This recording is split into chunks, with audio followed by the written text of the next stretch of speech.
Hello, hello, everyone. This is Dr. B from Steps to the Future. Thank you so much for those of you that are tuning in. This is not my usual time. I'm usually here at 7 p.m. Eastern Time, but today, I was messing around a little bit and had a little technical difficulty, so I switched it off to 7:30 p.m. So if you're here, thank you so much for being here. Just going to give it a couple of minutes and see if we can get other folks to join in. And then we'll get this started. So, how is everyone doing today? Well, you know what? Because I really like to just kind of get these things going. So, for those of you that are new to C3 with Dr. B, um, let's make sure, is it possible the stream was ended or deleted on Facebook? Okay. So we're having a little issue here. So we're just going to keep on doing this. This is most likely not going to be on Facebook. It's just going to be on my YouTube channel because Facebook seems to be having some technical difficulty. So with that being said, for those of you that are new to this is C3 with Dr. B. C3 stands for Career Awareness, Career Development, and Career Exploration. I really believe that it's important that we talk with our students about the ability to create their careers, to make it what they want it to be, and to really just continue learning about all the different careers that are out there. So that's what C3 is for with Dr. B. Now you see some other words down there: grace, play, and community. So those are really important to me. I had the pleasure of working with a man, Jim Peacock, who talks a lot about oops, who talks a lot about creating your intentions for the year. So I decided to follow his lead, and my three words for 2023, you see there on the screen: grace, play, and community. So I'm giving myself plenty of grace. I'm playing every time I get a chance, and I'm really working on on having strong communities, whether that's in my work community, my play community, whatever that may be. The other thing, I always ask my students at the beginning of a meeting, what are you grateful for? So for today, I'm grateful that technology finally decided to act right today. So I am really grateful for technology because without it, I wouldn't be able to be here with you. Please let me know if you're watching. Let me know where you are, where you're from. Because I'm always interested in people that are out there. So I am going to, before I even begin, because this is about talking about AI with high school students, but I really need to make sure that I put this disclaimer up here that I am not an expert. I am in the learning stage. But there's just so much coming at all of us with artificial intelligence. It feels like you're drinking from a water hose. So it's important, though, that we have these conversations with our students. So in about 10 seconds, I am going to be back. We'll take a short commercial break, and we will see you on the other side.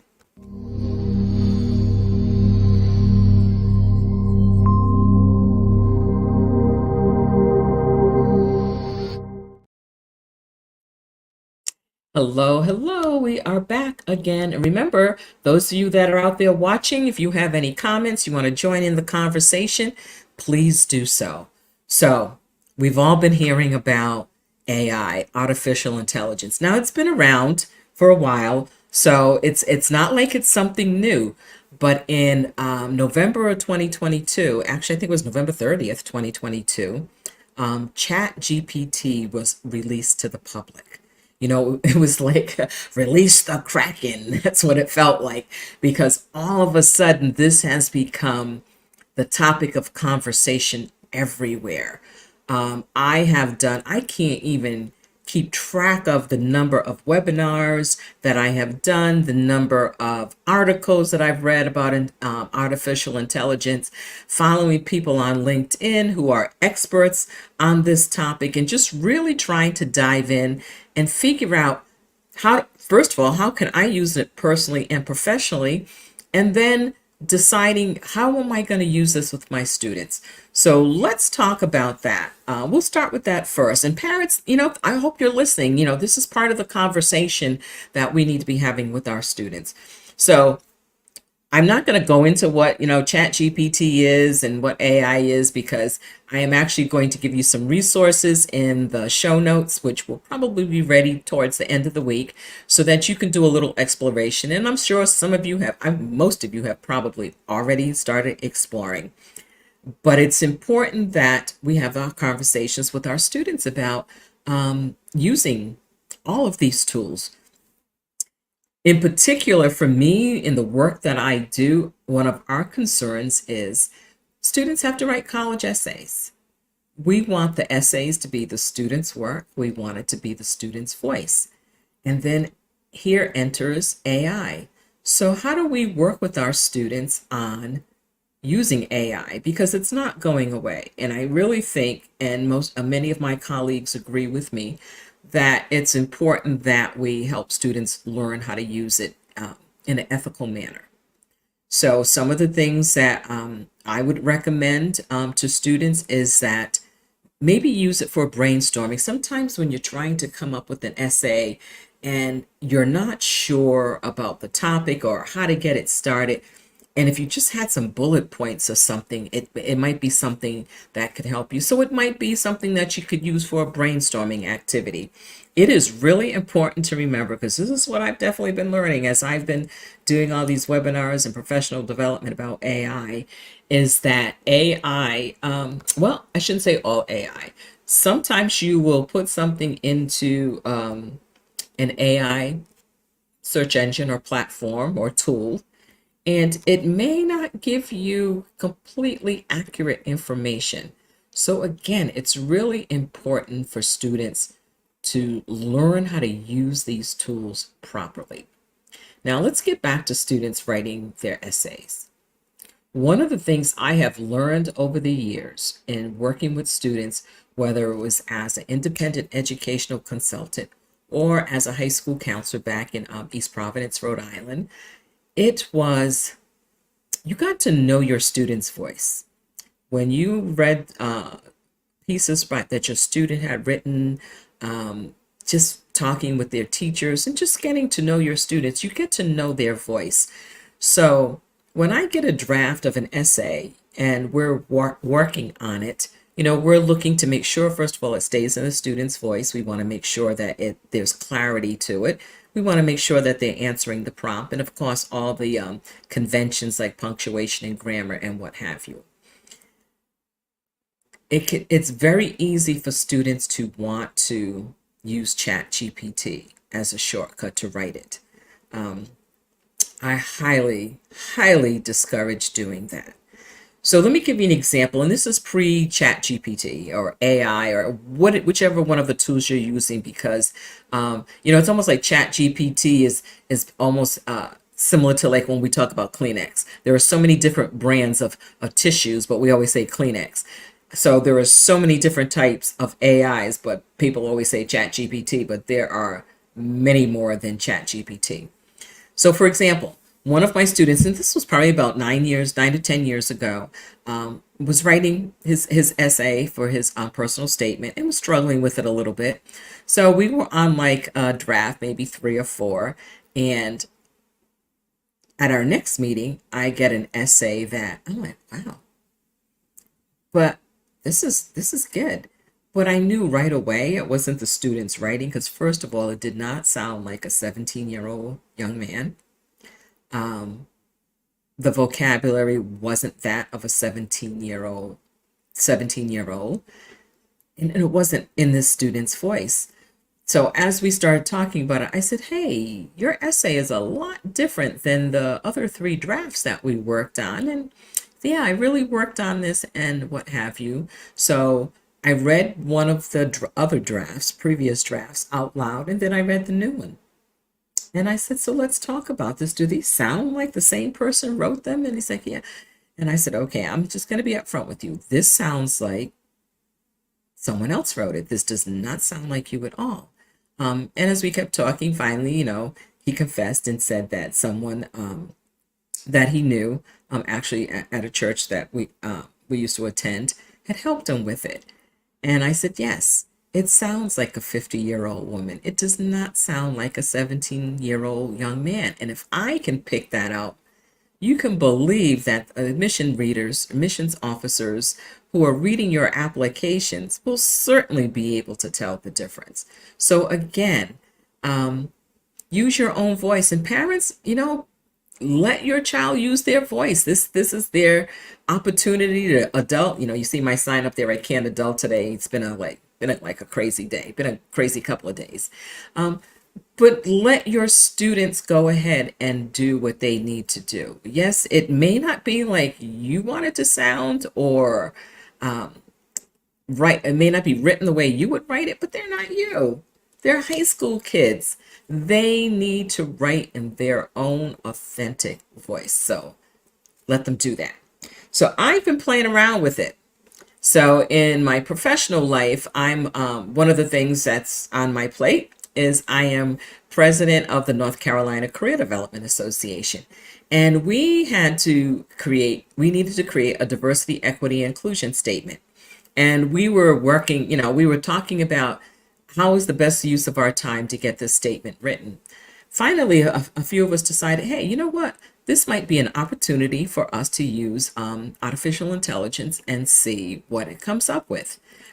So we put in a prompt, and we did use ChatGPT because that's the one that we were the most familiar with at that time.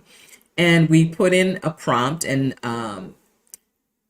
ended up asking it 3 or 4 times. Okay, now add this. Now take this out. Make it sound like this. Put this kind of tone in there. We want a different type of style. Can you add this in? So after like the 4th iteration, we had 3 examples of statements that we liked. So when we went to our subcommittee, we looked at it and we decided which of the 3 we liked. We made a few changes, but we weren't quite sure how should we cite this. So just to make sure that we were doing everything ethically, we did go to an APA style site, and we said, how do we cite this? And it showed us how to cite it. So if you were on our website, you would see the statement, and at the bottom, it will say that it was generated by ChatGPT, and it gives all the information. So we did that. Then I decided I was working on something, and I said, gee, you know what? I need to rewrite my bio. So I looked at my bio and I said, oof, this is pretty, then I said, wonder what ChatGPT would do. So I'm actually going to share my screen with you. And let's see if this will come up okay. Okay, so that's not the one I want to show you. Okay. So this, and actually I'm going to put it on. I'm going to do the full screen. I don't know how well you can see it. You might have to pull your screen out. But this is what it says. So this is my version. And it says, Dr. Belinda J. Wilkerson is the founder and principal counselor at Steps to the Future, LLC, a college and career counseling service serving students worldwide. I already see a couple of things I would change. A lifelong educator, she held teaching, school counseling, and counselor educator positions in Rhode Island before relocating to North Carolina, so on and so forth, so forth. I go on and I talk about some of the volunteer work that I do, talking about professional organizations I belong to. In the second paragraph, I talk about my education, that I earned a EDD in educational leadership, that I hold a master's of education in school counseling, and a bachelor's in history and secondary education from Rhode Island College, and then talk about some of the other memberships, and then just a little personal stuff.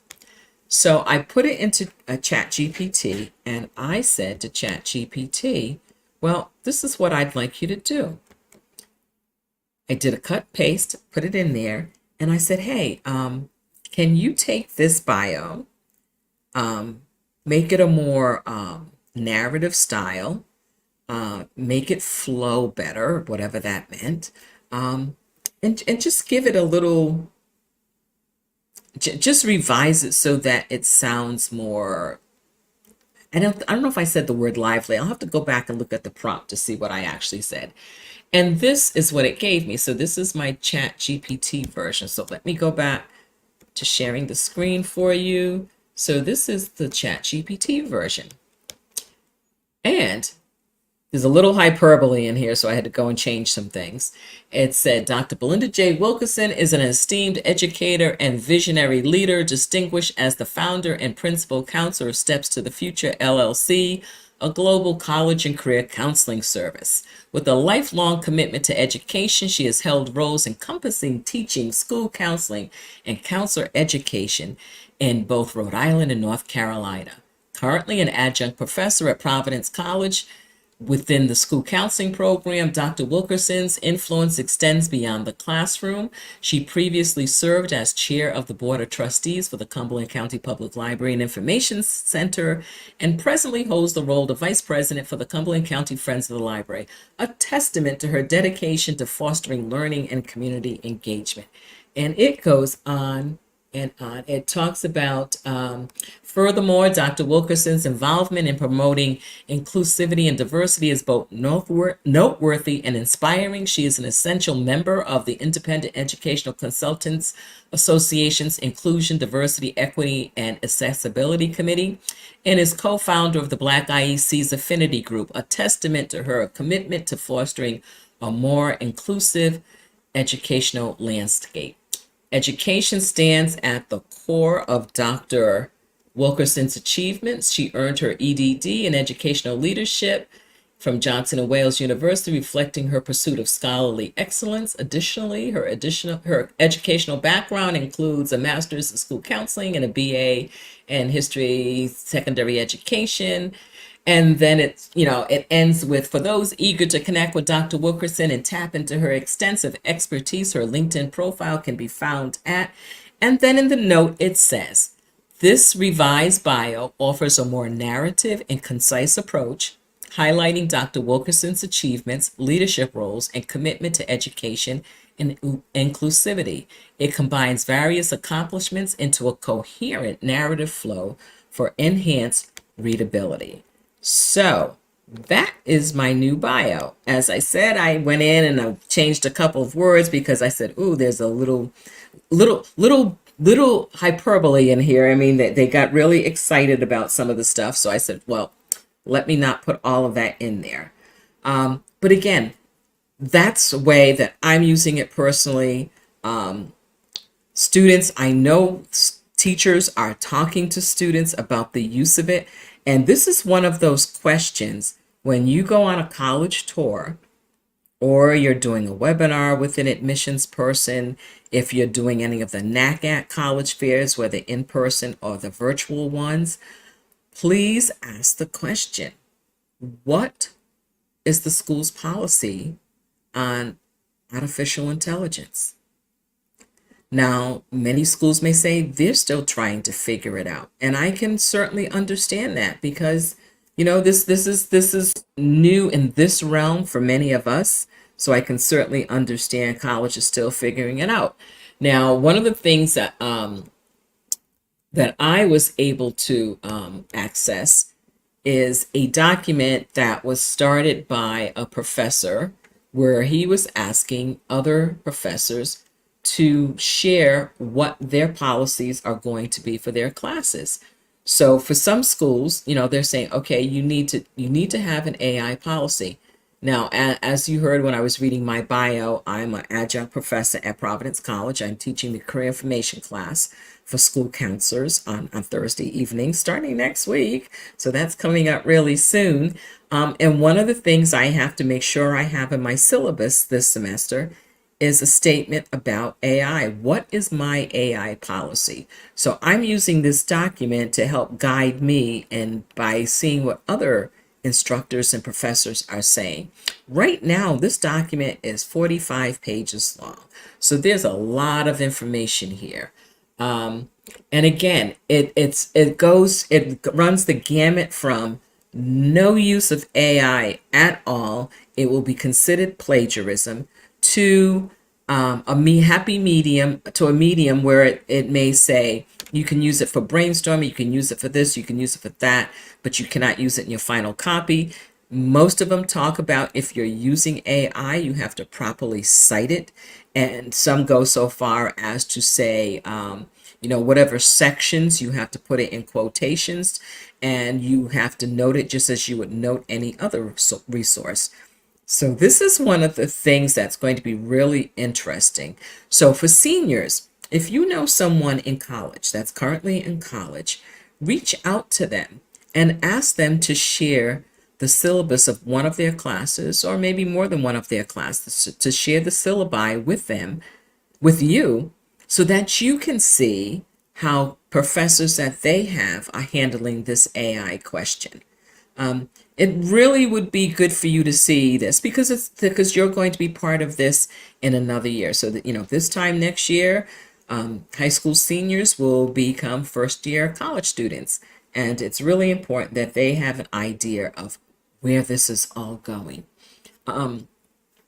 In trying to learn more about this, I was fortunate to have a 2-hour session with Mark Kruver. Now, Mark is an independent educational consultant based in Georgia, but he has been doing quite a bit of work, probably the last 2 or 3 years, maybe longer, learning AI, using it in ways that other IECs might be wanting to use it, learning how it can improve his business, learning how he can help his students.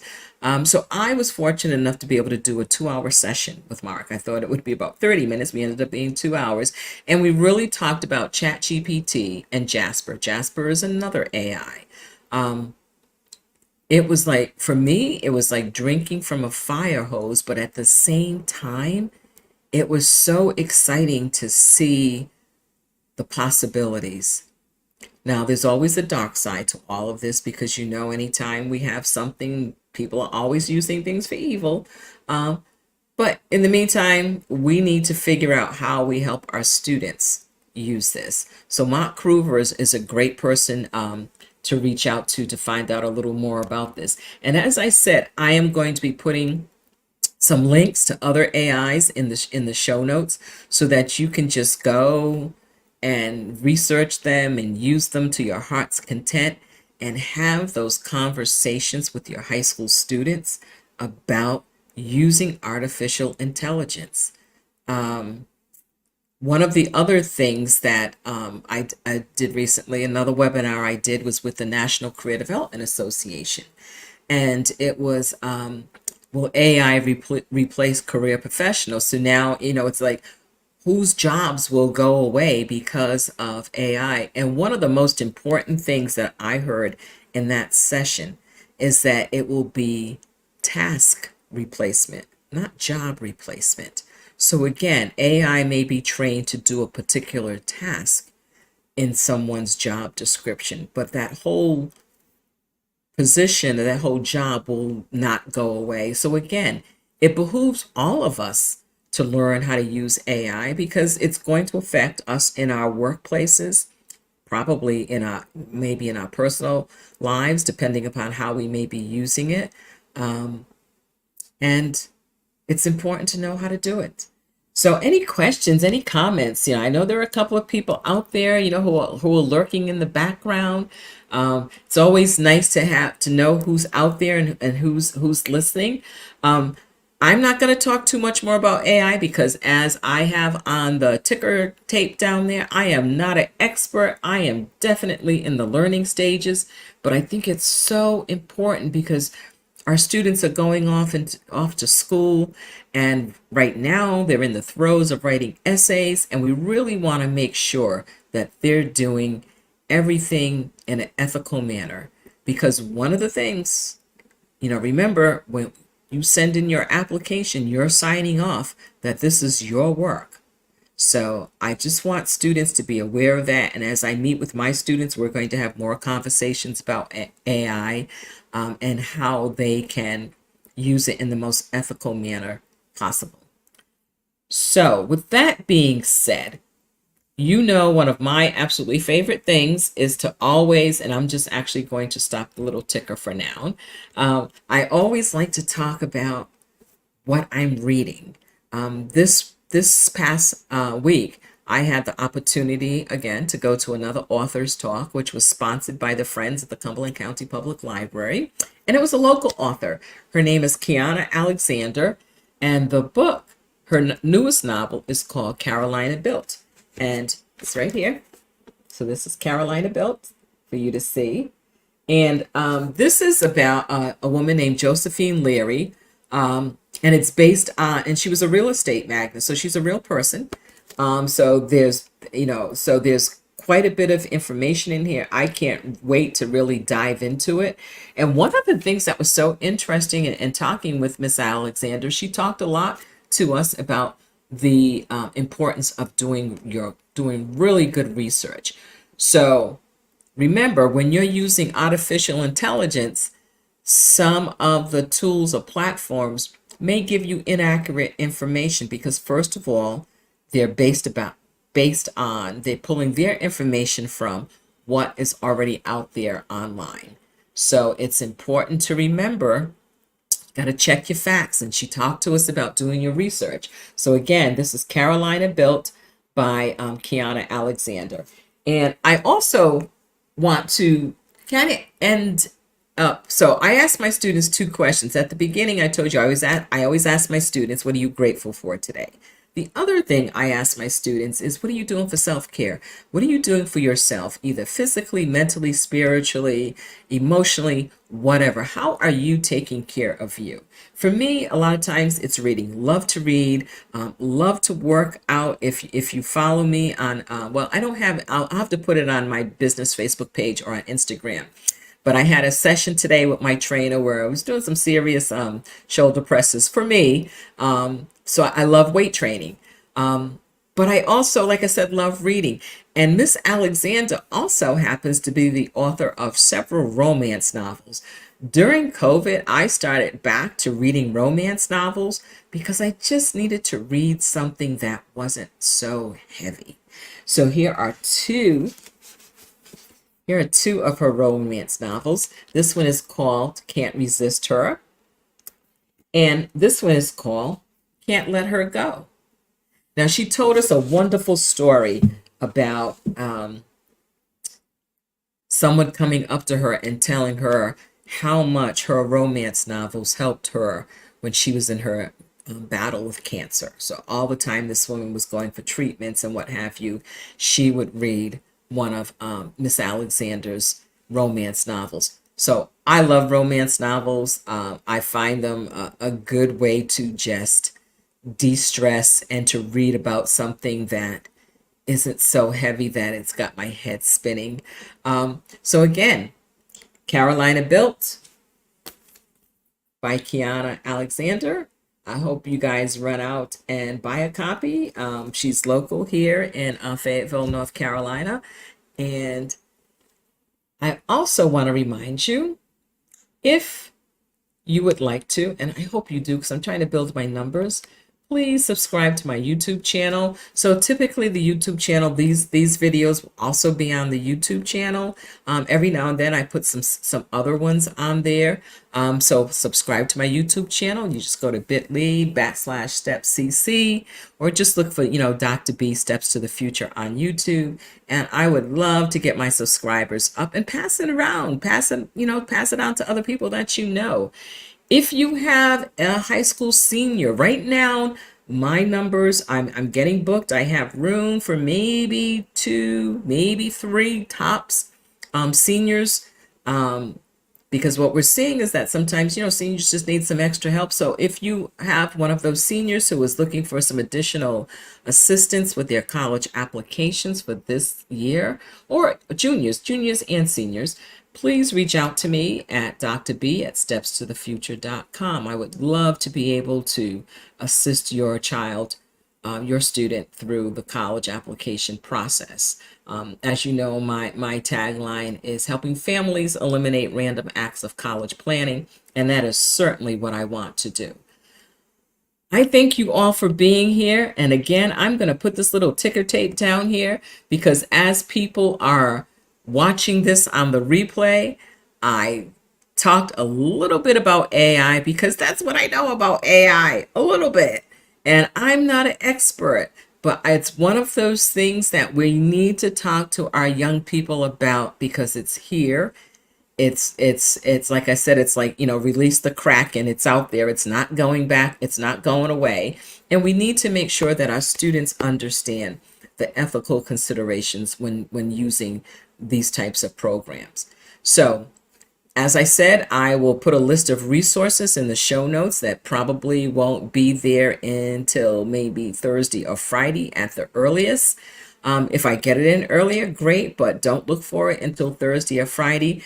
And I really thank all of you for joining in, and have a great rest of your evening. And I will see you next Monday, probably at 7 p.m. Eastern time. We had some technical difficulty. That's why we switched to 7:30 today. But take care, everyone, and make sure you have a great day, and make sure you're taking care of yourself. Take care. See you next week.